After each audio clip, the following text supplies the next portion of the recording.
Здравейте, здравейте! Ето ни получаваме отново зеле от жабокрът. Ето го и колегата, който го произвежда. Имаше някакви коментари там, зелето било не знам какво, не знам що. Сега да го питам него.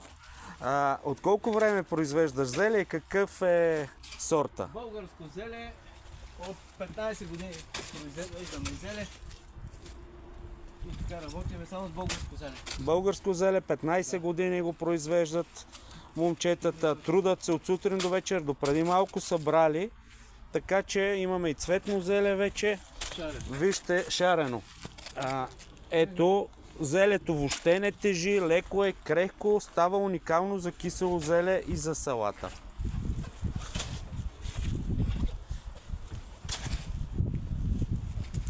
Очакваме ви, Битака Перник, от новото място, където е борсата. Ето тук за гроздето, казана на венци.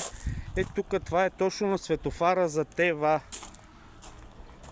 Може да погледнете, да дойдете, да тествате. Имаме и картофи, пак са от Кюстендилско, жабокрът. Зелето го продаваме на 1 лев, топ цена, насякъде е по-скъпо, само и само да може да ви е по-евтино и качествено. И в същото време да подпомагаме българското и знаете, че е 100 000 пъти по-качествено, отколкото всичко останало. Картофите са пак оттам.